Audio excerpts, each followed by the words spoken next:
Well, as we near the Christmas Day holiday, we wonder, is Dana Brown done shopping? Is he going to pick up any discount arms in the outfield?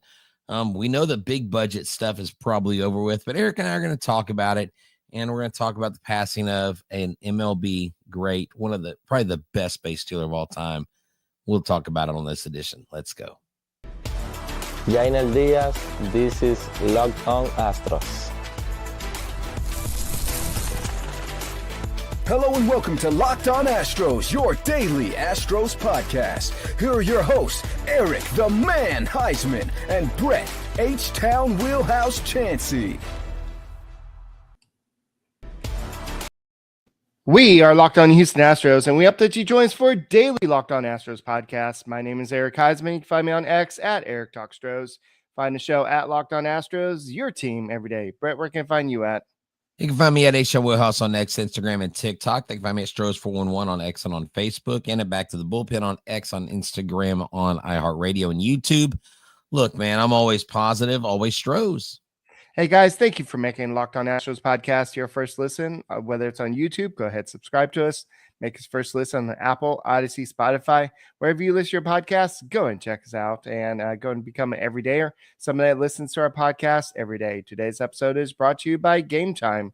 Download the Game Time app, create an account, use the code LOCKEDONMLB for $20 off your first purchase. So, Brett, I know everybody's excited for Wednesday. It's the holiday season where everybody gets together with family. I know Thanksgiving is about getting together with family, but it's more about the meal. I know that this holiday is more about exchanging gifts, no matter what you believe in. It's about spending time with family and also exchanging gifts, and it's just all about that. So I know Dana Brown has been kind of working the phones, trying to put some more gifts underneath the tree for Astros fans. And unfortunately, he had to exchange or return a few gifts, like Alex Bregman likely had to return those, and a couple other free agents he couldn't. He almost had, like, I guess, the Nolan Arenado trade. He had to return that. I guess we're talking refunds and exchanges. There was no refund or exchange on Jose Abreu.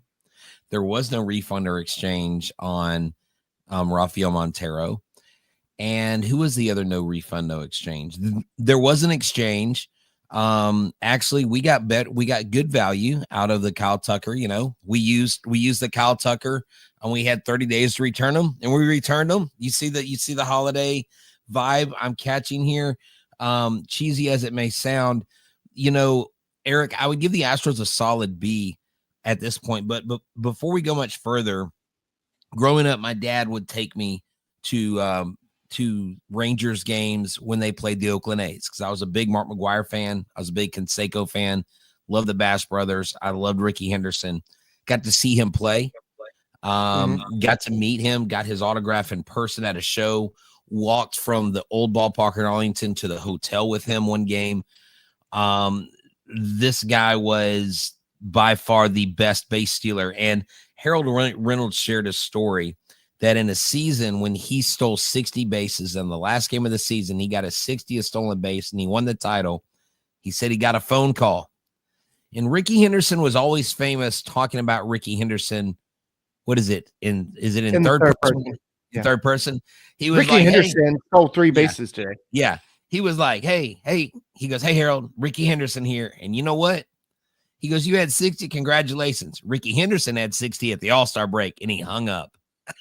That's the kind of person Ricky Henderson was.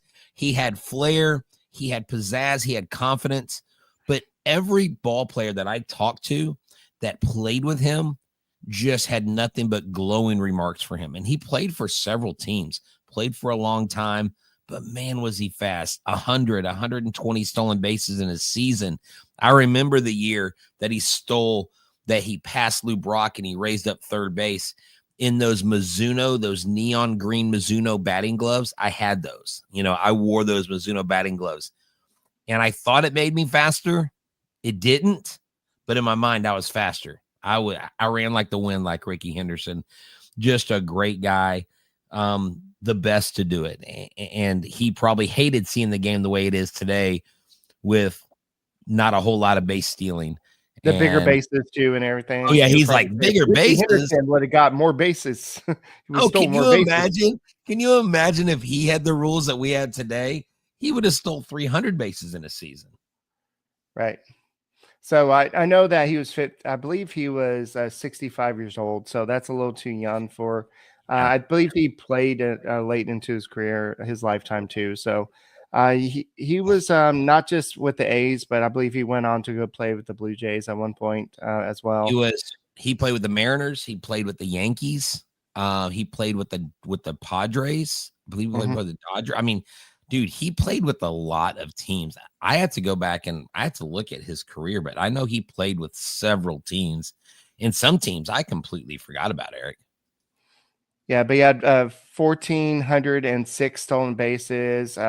He leads MLB in terms of runs scored in his career. And there's just so many things that he just did that we just don't see nowadays. You just don't see this type of player.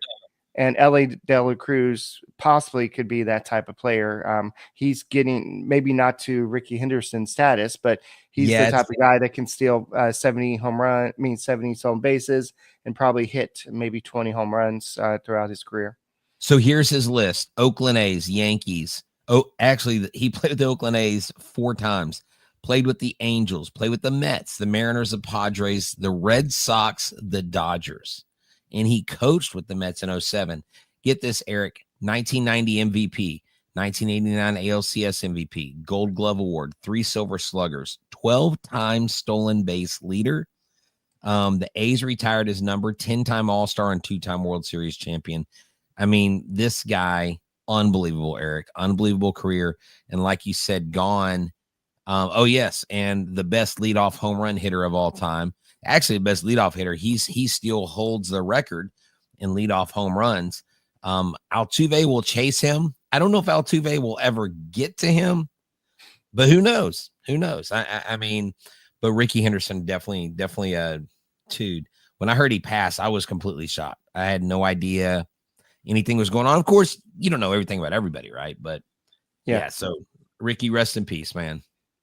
All right, let's go and transition back to Astros stuff. I know that Friday was pretty hectic. I know that there's whispers that the Astros were going to upgrade at the first base position. And Christian Walker, I don't want to say he came out of nowhere. We talked about last trade deadline that the Astros were going really hard after Christian Walker, but the Diamondbacks were not willing to trade him at the time.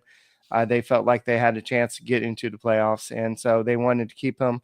And now the Astros have him. And I wanted to ask you, Brett, I wanted to ask everybody in chat, has it sunk in yet that Christian Walker, who is a good pull hitter, who could probably hit 30 home runs plus in the 3 years with the Houston Astros, because of the Crawford boxes, has it really set in yet that the Astros went out and were able to get this guy? And before we move on, before I ask you, Brett, Paul Goldschmidt just signed with the Yankees yesterday as well for a 1-year deal for $12.5 million. That's what I thought that Paul Goldschmidt would get, just a 1-year deal. Just say, hey, I'm back. I think that the Astros probably could have done that and then gone with DeZenzo or whoever the next year. But I'm really excited about Christian Walker. I think he's going to add this different dynamic to this team that even Paul Goldschmidt probably couldn't do. Yeah, definitely. Look, I love it. Get this, and I'll tell you this, and we'll talk more about it on the other side of the break. Arizona, 9th worst ballpark for home run production.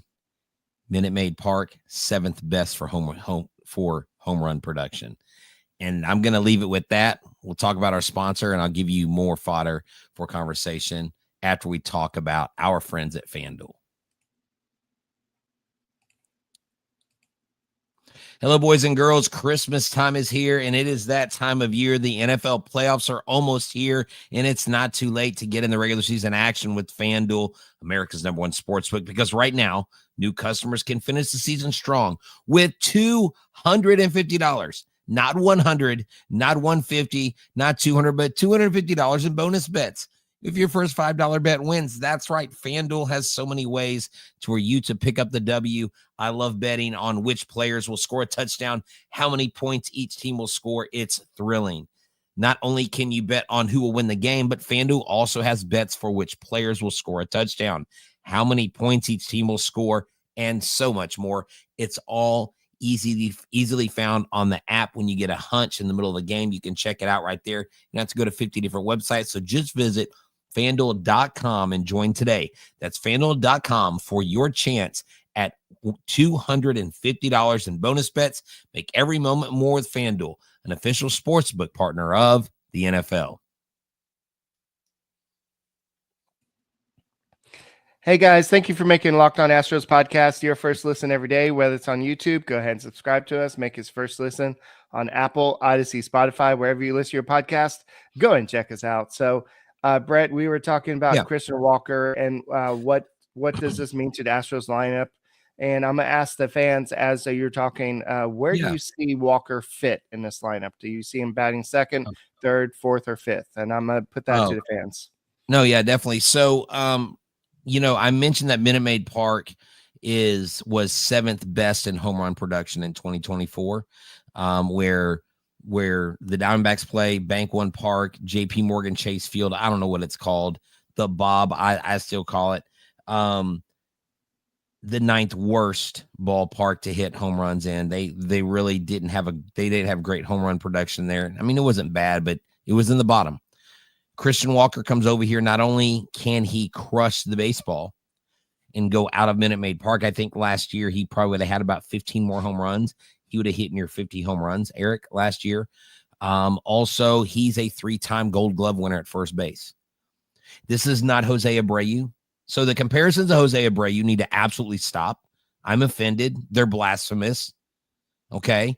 He's not in decline. Abreu was 3 years older and had declined the year before. They were hoping on wishes, and I even hoped. I was led down Primrose path thinking that, yeah, he'll come here, he'll find the power stroke again, he'll hit 20, 25 home runs. I remember predicting that, thinking he's going to do that.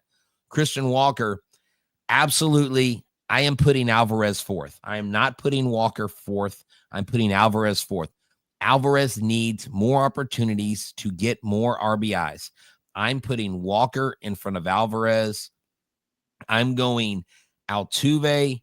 I'm going Paredes. I'm going Walker. I'm going Alvarez, and I'm going Diaz. Those are my top five. I want Alvarez out of the 2-hole, out of the 3-hole. I want him in the 4-hole. I don't want him anywhere 1, 2, or 3.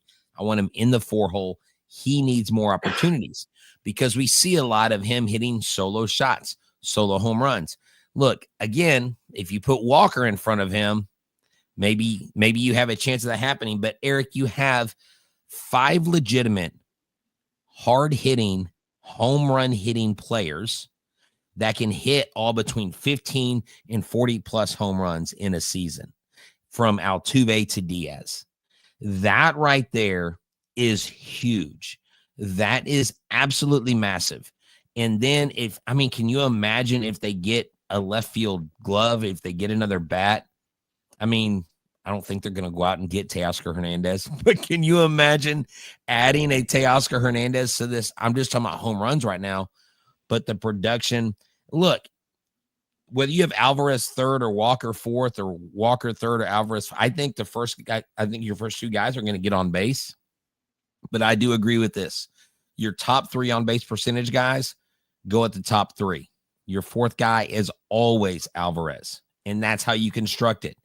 So for a whole week, you may have Altuve up there. Altuve's on-base percentage may drop. Do you take him out of the leadoff spot? I don't know. Put your top 3 on-base percentage guys. Give Alvarez a chance to get some dingers with 2 or 3 runners on. That's what I would do. Yes, and unfortunately, I think that what you see is what you're going to get. I think that right now the Astros are, I would say, about 10 million, depends on what arbitration goes and everything goes the rest of the way. But I think they're about 10 million under the luxury tax threshold. I think they're going to save some money for maybe they need to make some trades at the trade deadline. So I don't think that, I know I talked about this on last podcast. I think that Channel Rome mentioned that the Astros are done. unless something just falls into their lap. If something just that's too good for them to pass up. Jim Crane has said he's willing to go past the luxury tax threshold. We don't know what's going to happen with Ryan Presley. He could go ahead and get traded, and you can have some more money there.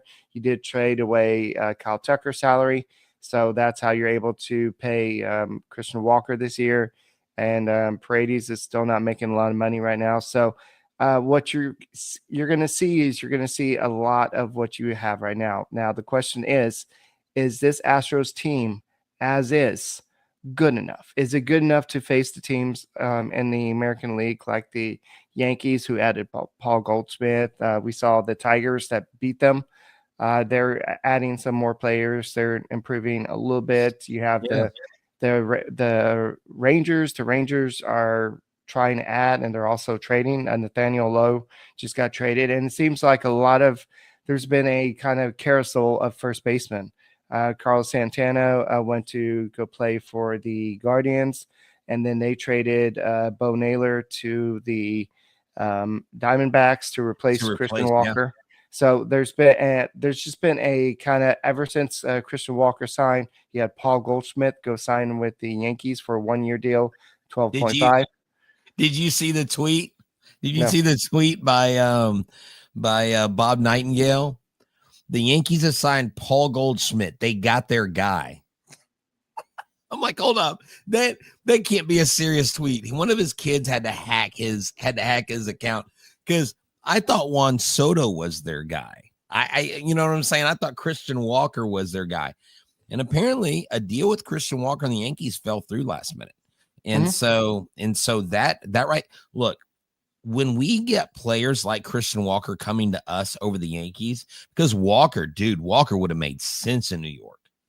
That would have been a solid signing. You want to talk about an upgrade from Anthony Rizzo, who has had a good career, a solid career.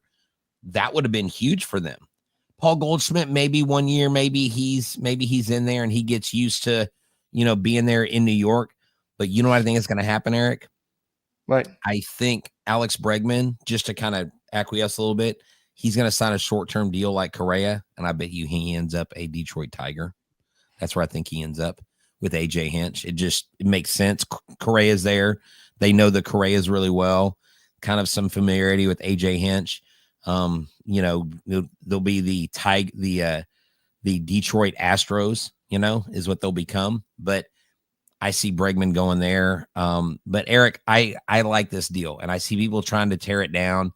Look, I think the Astros have done a great job, but they still have to address the outfield, man. You can't go into this season with the outfield we have right now. And I'm going to take back my Dubon take. No, I don't want Dubon out there. He's my utility guy. I use him where I can. I need a left fielder. I need Profar. I need Jurickson Profar like yesterday. Yeah, and guys, that's where we're going to continue the conversation next. Thank you for making Locked On Astros podcast your first listen every day. What time is it, you ask me? Well, I'm glad you asked, because it's game time. Download the Game Time app today and use the promo code LOCKEDONMLB for $20 off your first purchase. Terms do apply. You've heard me talk about this, and it is the perfect app to go to get seats for your game time events. It could be, I almost said hockey. Why did it say hockey? I guess because it's cold outside. It could be football, basketball. It could be soccer. It could be baseball, comedy shows, whatever it is.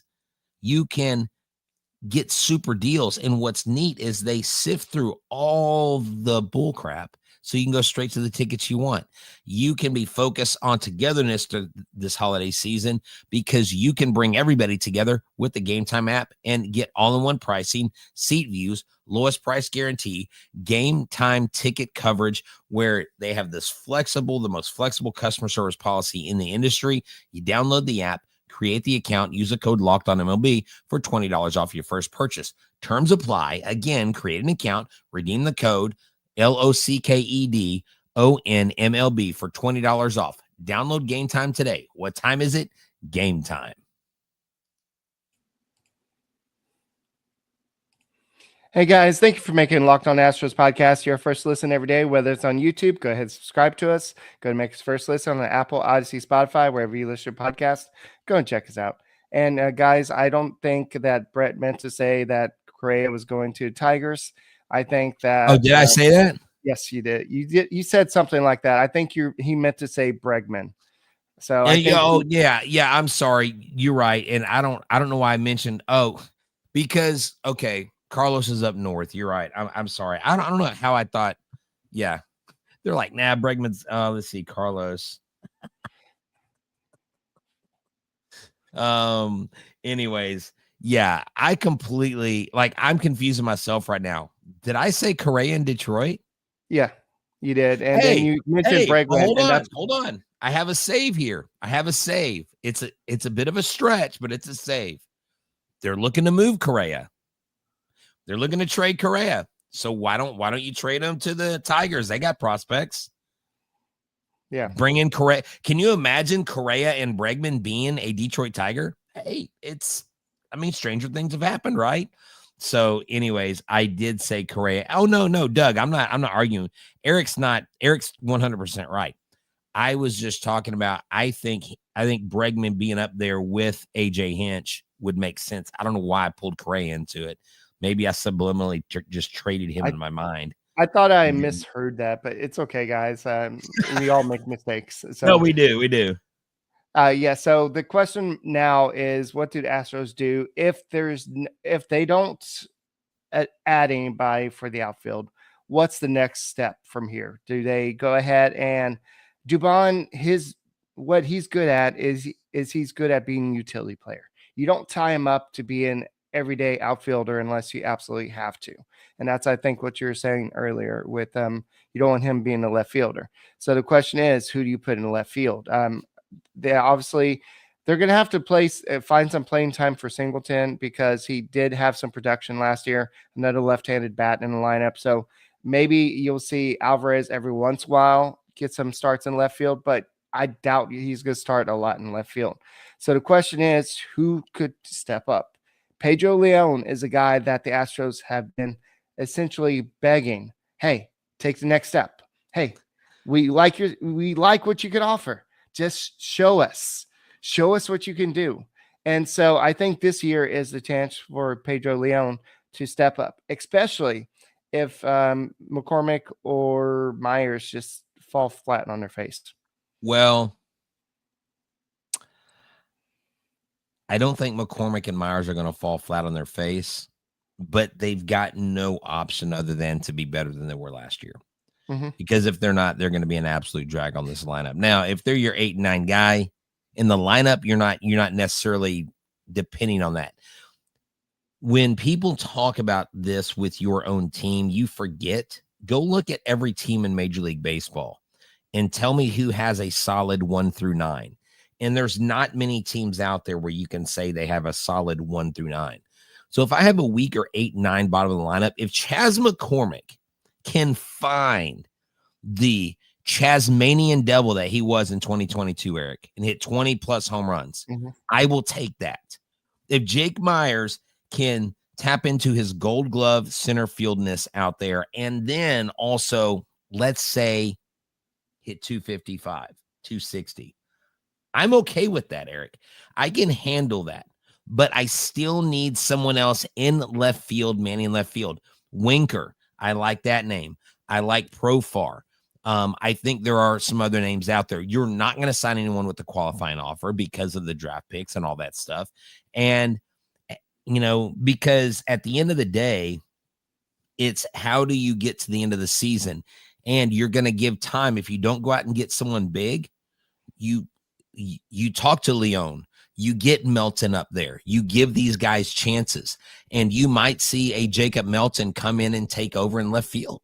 I mean, you might move Chas to left and put Melton in right. I don't know. I just know that there are options out there, and I think the Astros are going to do a good job of filling the spots the best way they can. I don't think you're going to see them roll out a guy that's just slumping and sucking. I think they're going to give guys opportunities. I think if Chas starts cold offensively, I think if Myers starts struggling, And if Melton starts hot, if Pedro Leon starts hot and his strikeout rate is down early, you could see Leon have an early call up. So there's some possibilities, Eric. I mean, look, it isn't the most desirable. It's actually one of the worst defensive outfields. Well, it's just one of the worst outfields, period, when they're all put together. Not putting Alvarez in left field, but what are you going to do? So if I have a weak bottom of the lineup, it is what it is. So, but we see teams making moves, Eric. We see teams making moves. Jesus Luzardo got signed by the Phillies, Traded with the Phillies. And that whole team that Kim Ng put together, they have pretty much dismantled it all, but like 7 or 8 players are left from that team that she put together in Miami. And so they're dismantling that. You mentioned Nathaniel Lowe from the Rangers. I hear Rangers fans are not happy about that. They really liked him. So there's a lot of small moving parts. Adam Adams got signed. He's a relief pitcher. The Astros still haven't talked about relief pitching. I think AJ Minter is a guy that you got to get. I think he should be a priority. I don't think you have to pay him that much. He would be an easy person to sign. I mean, and Eric, do we possibly bring back a Stanek or a Matan? I mean, they're out there too. I'm just saying these are questions we have to answer, because not just left field, but the bullpen. I'm not going in 2025 with the bullpen I currently have right now. Yes. Somebody mentioned Cam Smith. This is way too soon for Cam Smith. He's not going to come up probably until maybe next year at the end of the season. And I saw a lot of people say, well, have y'all forgotten about Jacob Melton? No, we have not forgotten about Jacob Melton. I just got through talking about him. I understand that, Brett. Can I finish my conversation, sir? Yeah, go ahead. Good. But so what I was going to bring up is the Astros have this habit of waiting until the Super 2 deadline to bring up their guys that they feel like are going to be stars, unless they absolutely have to go with him during spring training. So if Melton absolutely lights it up during spring training, I think this will they'll force the Astros to put him on the roster. But if he has a ho-hum type of spring training, they're going to wait till see what he does in AAA again. But Melton will be a starting outfielder for the Astros by the end of the year. I just don't know if he's going to be starting outfielder at the start of the year. That's my take. So Chandler Rome had mentioned something about Dana Brown talking about the possibility of someone like DeCenzo maybe getting some outfield time. Mm-hmm. So someone actually said, can DeCenzo play outfield? Look, I don't like the idea. I don't like it.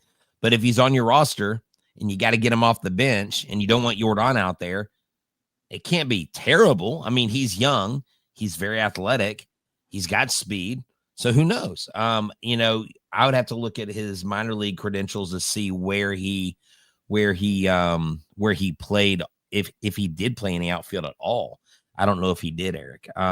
Someone said bring back Loperfido and his 200 average. See, Doug's being funny. Doug's making funny. I'm telling you, I still think that it was Loperfido this next year, once he gets consistent at bats, if that Toronto lineup is better this year, Loperfido will have some success. I'm not saying he's a 300 hitter in Major League Baseball. But I think he'll have some success with the bat, and I think he's a very good outfielder.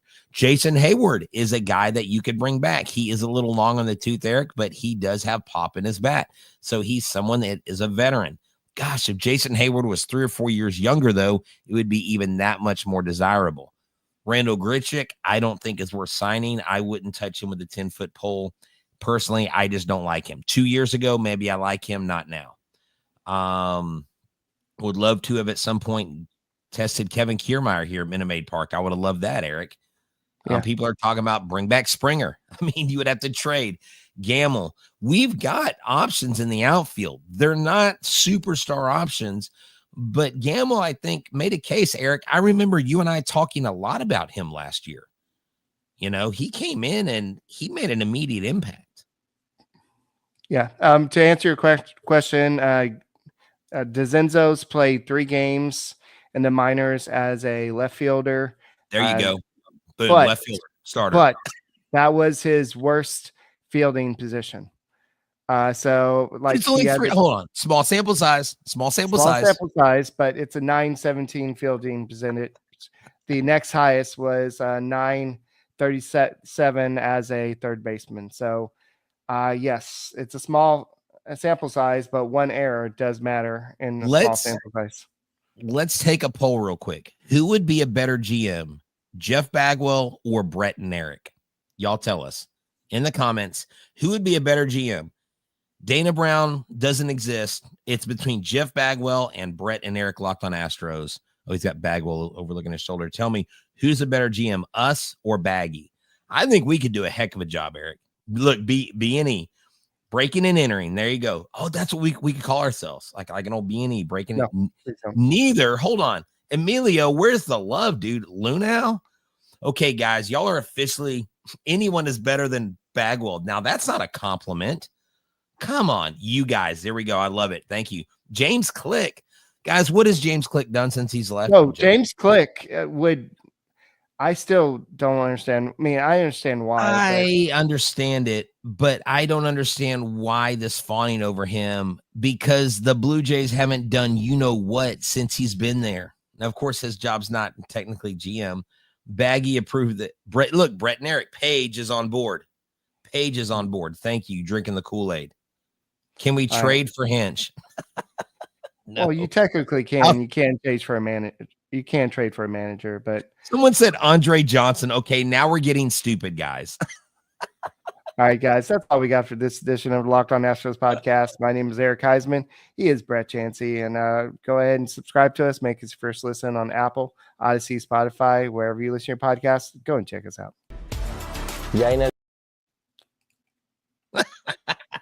Asher Wolf Craig says he would beat all of us out. Man, 172.